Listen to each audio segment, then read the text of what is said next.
तो hello friends, स्वागत है आपका मेरे YouTube channel CAD CAM expert में। तो आज की वीडियो में हम सीखेंगे कि किस तरह से मास्टर कैम में हम ब्लेंड मिल कमांड का यूज़ करते हैं। तो चलिए शुरू करते हैं। तो यहाँ पे मैंने एक 2D स्केच लिया हुआ है, तो इसी स्केच की हेल्प से हम मशीनिंग करेंगे। तो सबसे पहले आपने यहाँ पे रेफरेंस ऑन करने हैं। तो रेफरेंस ऑन करने के लिए आपने F9 बटन प्रेस कर लेना है। तो अगर आप लैपटॉप पे काम कर रहे हो तो लैपटॉप में आपने फंक्शन की दबा के और F9 बटन प्रेस करना है, तभी आपके रेफरेंस ऑन होंगे।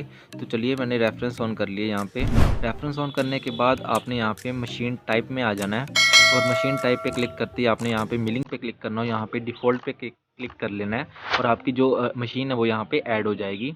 तो यहाँ पे आपने सबसे पहले प्रॉपर्टीज़ पे क्लिक करना हो, यहाँ पे स्टॉक सेटअप पे क्लिक कर लेना है। तो इसके बाद आपने यहाँ पे सिलेक्ट कॉर्नर्स वाली ऑप्शन पे क्लिक कर लेना है। तो सिलेक्ट कॉर्नर्स पे क्लिक करने के बाद आपने यहाँ पे स्केच के एक कॉर्नर पे क्लिक कर लेना है। उसके बाद आपने कहीं पे भी सेकंड जो कॉर्नर है वो यहाँ पे दे देना है। जैसे आप यहाँ पे कॉर्नर दे दोगे, आपने यहाँ पे जो XYZ की वैल्यू है वो यहाँ पे फिल कर लेनी है, ताकि आपका जो स्टॉक है वो जनरेट हो सके। तो यहाँ पे आपने अपने हिसाब से XYZ की वैल्यू फिल कर लेनी है। फिल करने के बाद आपने यहाँ पे सीधा ही टिक के बटन पे क्लिक कर लेना है। चलिए मैं जल्दी से वैल्यूज़ फिल कर लेता हूँ। वैल्यूज़ फिल करने के बाद मैं यहाँ पे टिक के बटन पे क्लिक कर लूँगा। तो Z की वैल्यू मैंने यहाँ पे 20 mm रखी है। तो आप चाहे तो जितनी आपकी रिक्वायरमेंट है उस हिसाब से रख सकते हैं। तो इसके बाद आपने यहाँ पे सीधे टूल पाथ में आ जाना है और यहाँ पे 2D हाई स्पीड पे क्लिक कर लेना है। तो जैसे ही आप क्लिक करोगे आपसे वो कोई भी एक नाम रखने को कहेगा, तो आपने कोई भी यहाँ पे नाम रख लेना है। तो यहाँ पे मैंने ब्लेंड मिल यहाँ पे प्रोग्राम का नाम रखा है। यहाँ पे जैसे मैं टिक के बटन पे क्लिक करूँगा आपके सामने ये कंटूर सेलेक्ट करने को कहेगा।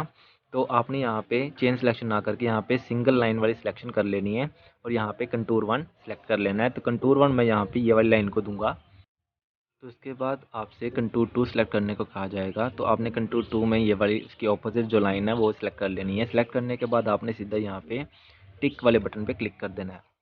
तो जैसे ही आप टिक के बटन पे क्लिक करोगे आपके सामने कुछ इस तरह का डायलॉग बॉक्स आ जाएगा। यहाँ पे आपने टूल टाइप में ब्लेंड मिल सेलेक्ट कर लेना है। तो यहाँ पे राइट साइड पे आपको चेंज ज्योमेट्री दो दिख रही होंगी। तो दो वही ज्योमेट्रीज हैं जो हमने सेलेक्ट की थी स्टार्टिंग में। तो यहाँ पे अब नेक्स्ट आपने आया ना टूल में। तो टूल में आपने यहाँ पे राइट क्लिक कर लेना है और यहाँ पे क्रिएट न्यू टूल के बटन पे क्लिक कर लेना है। तो जैसे ही आप क्लिक करोगे आपके सामने काफ़ी सारे टूल्स की ऑप्शन खुल जाएगी। तो यहाँ पे मैं एनिमल टूल सेलेक्ट करूँगा।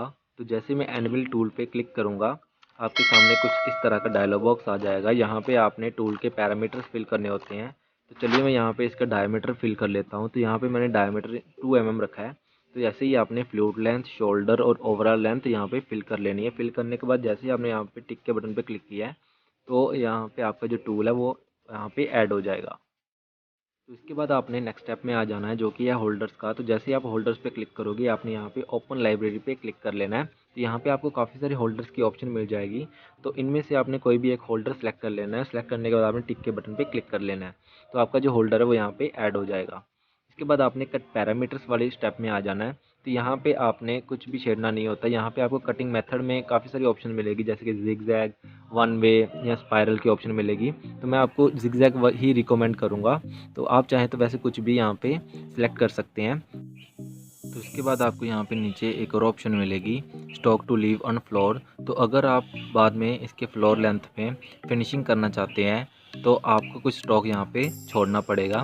तो जितना स्टॉक आप यहाँ पे छोड़ना चाहते हो उसकी वैल्यू अपने यहाँ पे फिल कर लेनी है, ताकि फिनिशिंग के बाद आपका जो साइज़ है वो एकदम प्रॉपर बैठ सके। तो यहाँ पे अलोंग या अक्रॉस आपको दो ऑप्शन दिख रही होंगी। तो अलोंग या अक्रॉस जो है वो आपकी टूल की मूवमेंट को डिफ़ाइन करता है। तो आप इन दोनों ऑप्शंस में से कोई भी एक ऑप्शन रख सकते हो अपनी रिक्वायरमेंट के हिसाब से। तो अगर आप अलोंग सेलेक्ट करोगे तो आपका टूल इस तरह से मूव होगा और अगर आप अक्रॉस सेलेक्ट करोगे तो आपका टूल इस तरह से मूव करेगा। तो यहीं पे आपको मैक्सिमम स्टेप ओवर की ऑप्शन भी शो हो रही होगी। तो मैक्सिमम स्टेप ओवर क्या होता है कि जो कटिंग के दौरान टूल हमारा स्टेप लेगा वो कितने कितने का स्टेप ले, वो हमें यहाँ पे वैल्यू फिल करनी होती है। तो चलिए मैं जल्दी से यहाँ पे वैल्यू फिल कर लेता हूँ। तो वैल्यू फिल करने के बाद आपने नेक्स्ट स्टेप में आ जाना है जो कि है डेप्थ ऑफ कट का। तो यहाँ पे आपने डेप्थ ऑफ कट पे क्लिक करके इसे ऑन कर लेना है।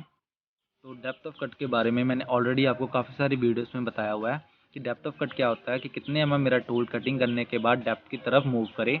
तो वो जो वैल्यू है वो मेरे को यहाँ पे मैक्सिमम रफिंग वैल्यू यहाँ पे फिल करनी होगी।